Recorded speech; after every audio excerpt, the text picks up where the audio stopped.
A young man once came to a quiet mountain temple where an old Zen master lived. The young man looked strong, but his eyes were tired.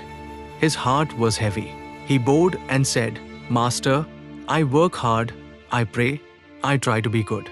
But my life feels stuck. Others grow. I remain the same." Why? The Zen master smiled gently. He did not answer right away. Instead, he reached into his robe and took out a small seeds. They looked almost identical. He placed one seed in the young man's right hand and the other in his left. "Tell me," the master said softly, "what do you see?" "The seeds," the young man replied. "They look the same." "Yes," said the master, "but their futures are very different." The master led the young man to the garden behind the temple. The soil was dark and rich. Birds were singing. The air smelled of rain.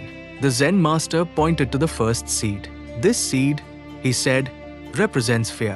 Then he pointed to the second seed. "And this one represents faith." The young man frowned. "They look the same.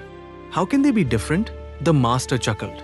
"Seeds always look small at the beginning." He dug small holes in the ground. In life, the master continued, every thought you hold is a seed. Every choice you make plants something.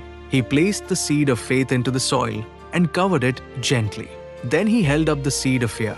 "This seed," he said, "many people never plant. They keep it safe in their hands." The young man looked confused. "Isn't planting fear dangerous?" The master smiled kindly. "Fear grows whether you plant it or not. But faith only grows when you trust the soil." The young man was silent. The master then said words that touched the young man's heart. Even the Bible says, "Faith as small as a mustard seed can move mountains." A seed does not argue with the ground. It surrenders, and that is its strength. Days passed. The young man stayed at the temple and helped in the garden. Every morning, he noticed something strange.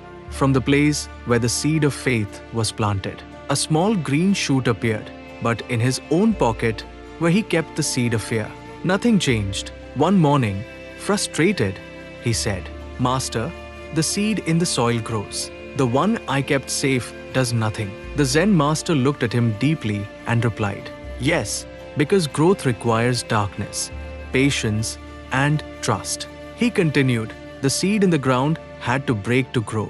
The seed in your pocket stayed whole, but it stayed alone." The young man felt a tear roll down his cheek. "So, my fear?" he asked quietly. "You protect it," said the master. "You hide it. You carry it everywhere. But you never let it die." The master placed a hand on the young man's shoulder. "Let me tell you a secret," he whispered. "Nothing truly lives until something inside it dies." The young man remembered his life. His fear of failure, fear of judgment, fear of starting again. He had been holding them tightly, thinking he was being careful. That day, the young man dug a hole and planted the seed of fear too. Weeks passed. From the soil, two plants grew, but one grew tall and strong. The other was thin and weak. The master explained, "Faith grows roots downward before it reaches upward. Fear rushes upward but has no strength beneath." Finally, the Zen master said words the young man would never forget. "Life always gives you two seeds. The one you water grows. The one you release transforms you." The young man bowed deeply. He had not learned how to avoid fear. He had learned something greater. He had learned where to plant his heart. And as he walked away from the temple, he finally understood. You are not stuck because you are weak. You are stuck because you are holding the seed instead of trusting the soil. This is God of Motive. Thanks for watching and stay focused.